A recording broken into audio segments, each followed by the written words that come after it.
Assalamualaikum dan salam sejahtera. Anwar Ibrahim berkata bilik dia di Sungai Buloh masih kosong. Anwar kata, my room at Sungai Buloh remains vacant. Let me make it clear, Anwar kata. Whether you hold titles like Datuk Seri, Tan Sri, or Tun, if you are virtuous, we respect you. However, if you engage in corruption, we will apprehend you and imprison you. Anwar said the government's efforts to combat corruption were not motivated by long-standing grievances, but rather by the desire to rid the country of the scourge of corruption, regardless of rank or age. There are people who embezzle tens of billions, but we do not dare touch them. But if a police sergeant is involved in 200 ringgit bribery, everyone gets angry.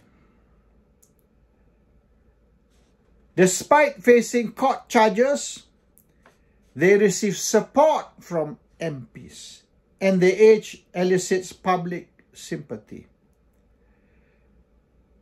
If an old person rapes, is it acceptable? Where do you learn this? Anwar Ibrahim tidak sebut nama, tapi implication, kenyataan dia, statement dia tu memang terang.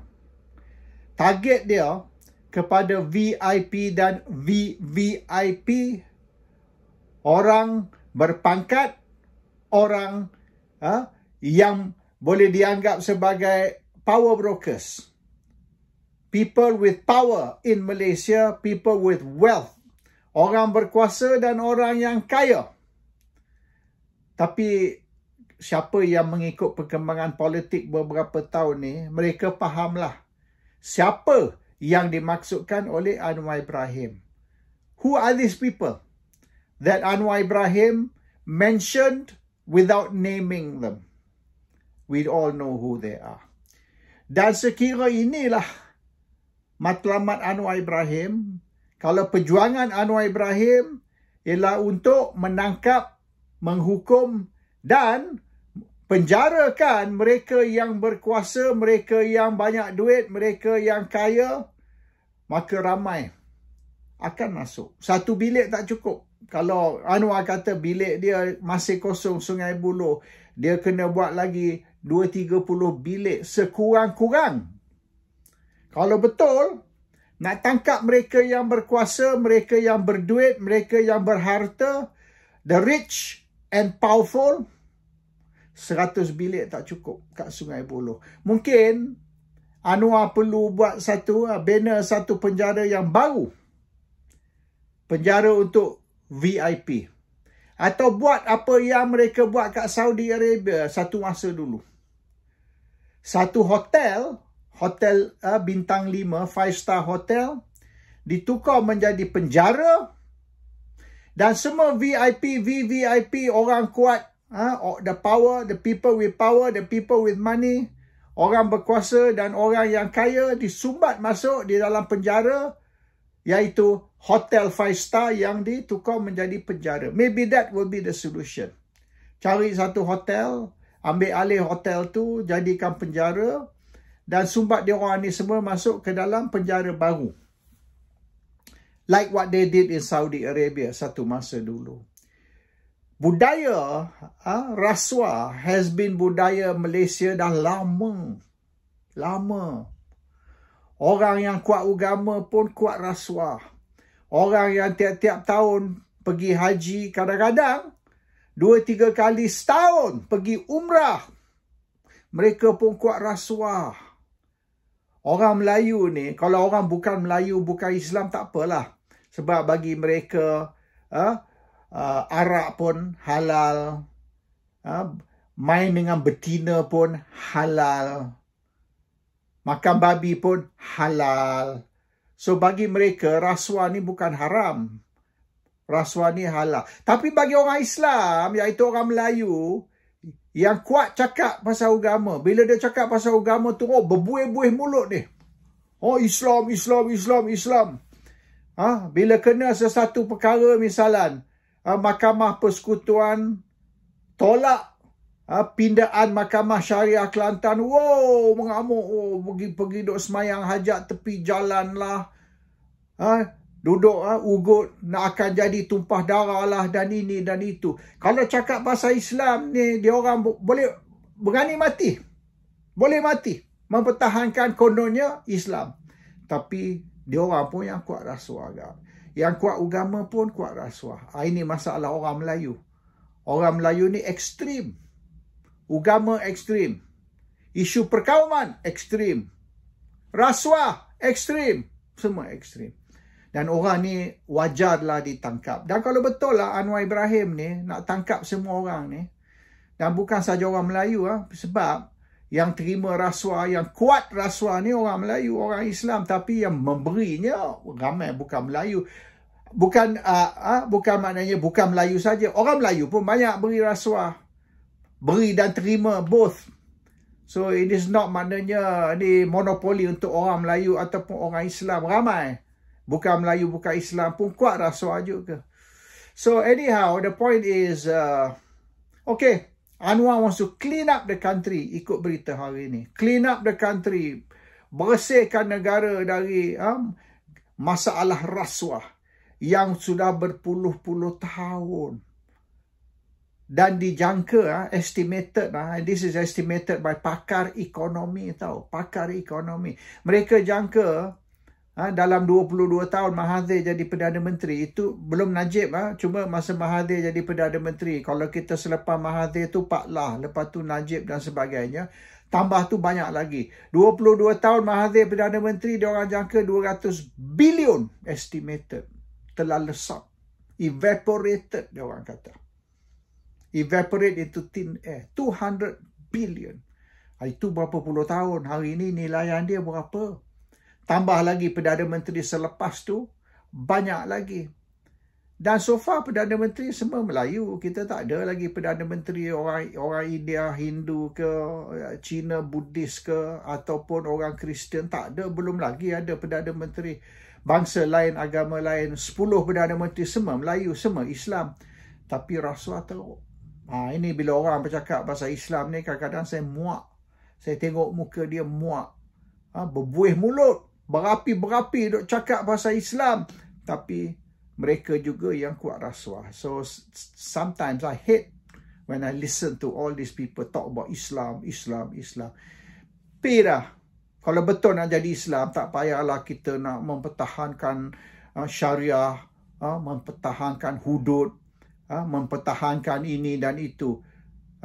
Cuma awak mempertahankan nafsu awak dulu cukup. First. Bila awak dah boleh mempertahankan nafsu awak tu, barulah cerita benda lain.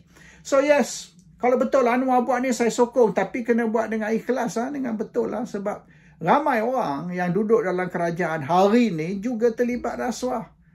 Bukan saja orang yang menentang kerajaan. Kalau ini target untuk nak kenakan orang yang menentang kerajaan, tak boleh lah. Dia ni, rasuah ni is colorblind tau. Dia tak mengenali bangsa ataupun agama ataupun orang kerajaan atau orang pembangkang. It is colorblind. Rasuah ni is godaan dari setan. Kita ni maknanya tepuk dada tanya selera. Tepuk dada tanya selera. Kalau dia tepuk dada tanya selera, bini orang pun nak, anak orang pun nak. So we cannot.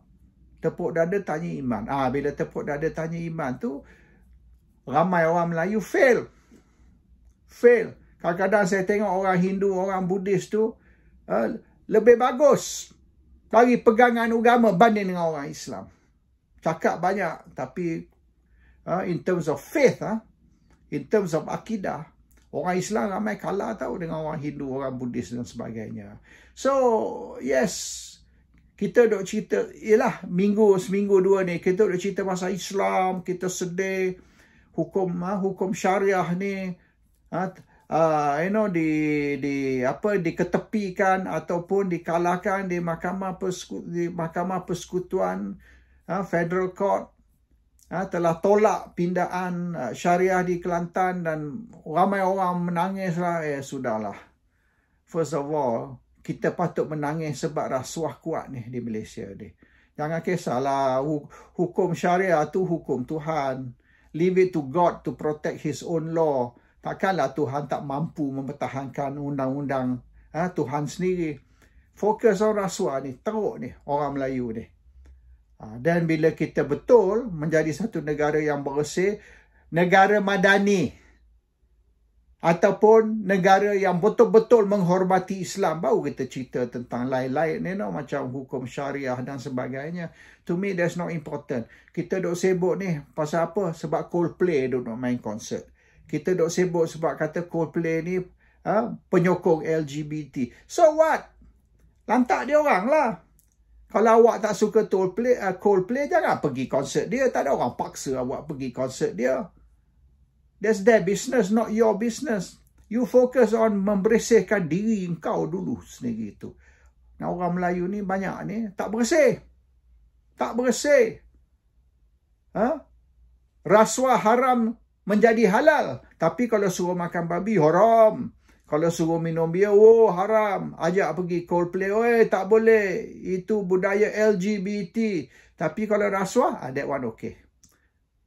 So this is the problem with the Malay. So saya setuju apa Anwar buat. Dan kalau Anwar buat, satu je saya minta. Do it properly.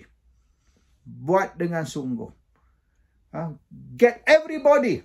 Tak peduli engkau ni penyokong ke, pembangkang ke, engkau musuh aku ke, engkau kawan aku ke. Get everybody. Put them inside. Dan kita cerita benda-benda lain. Kita nak cerita tentang hukum Islam ke, nak cerita tentang negara sekular ke, negara teologi ke, itu kita cerita lain. That's not important at the moment.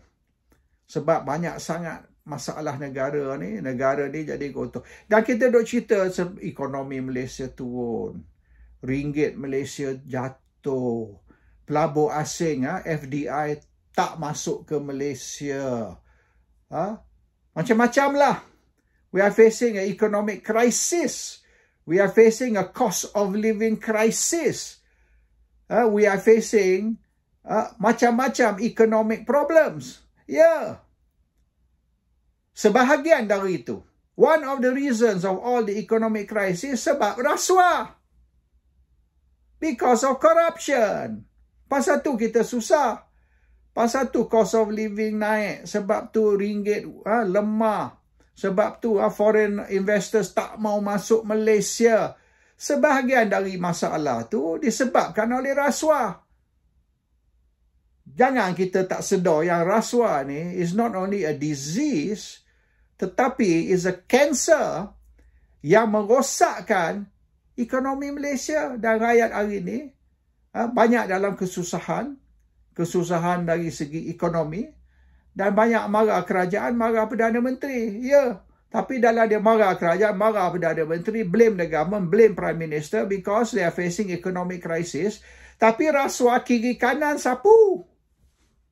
This is what Islam will call munafik. So today, saya suka baca today Anwar Ibrahim punya warning ataupun Anwar Ibrahim punya janji kepada Malaysia. Yang dia akan penjarakan bapa-bapa rasuah, VIP, akan dimasukkan ke dalam penjara. Kita tengok dalam setahun ni how far he is going to go, and it will be good kalau beberapa orang yang ditangkap dan dipenjara ni bukan musuh politik Anwar, tetapi kawan dan penyokong Anwar juga. Then I will say Anwar is really doing a good job. Anwar is really delivering his promises. Assalamualaikum. Salam sejahtera.